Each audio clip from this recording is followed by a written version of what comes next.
梁振英話：總結過去15年嘅施政經驗，提出有多個政策範疇急需解決。第一，香港人最關注嘅土地房屋範疇，梁振英提出政府要復建居屋，以及將35歲或以上人士申請公屋嘅輪候時間縮短喺3年之內。至於土地問題，政府要主動賣地，同埋喺保護郊野公園嘅前提底下，研究開放邊境禁區嘅土地，以及喺維港以外適度填海嘅可行性。最重要咧就係話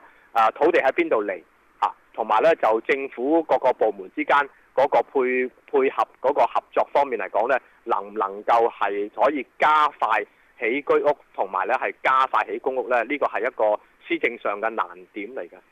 第二大範疇係民生，梁振英提出15年免費教育以及調整教師同埋班級比例，減輕教師嘅工作壓力。而醫療方面，梁振英認為要提升醫生嘅在職培訓，嚴格限制雙非孕婦嚟香港生仔，以免影響本地孕婦生仔同埋幼兒教育嘅福利。梁振英明白實際執行有難度，不過會迎難而上。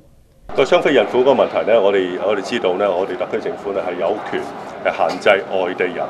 進入香港嘅。咁呢個權力呢喺我哋手上。如果我哋執行呢個權力，我哋嘅依歸係乜嘢呢？就係話外來人口佢進入香港唔能夠對香港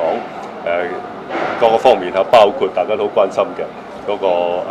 香港孕婦取得嘅婦產科服務造成咩嘢影響嘅？而家當前嘅問題嚟講呢，就唔係單單話呢香港有冇權嘅問題，而係話呢內地嘅政府點樣配合香港呢一方面，同中央國務院有關嘅部門同埋廣東省有關嘅部門呢去傾。至於貧窮問題，梁振英就提出重開扶貧委員會，處理老年貧窮、在職貧窮、跨代貧窮同埋新移民貧窮問題。香港寬頻電視記者何容生報道。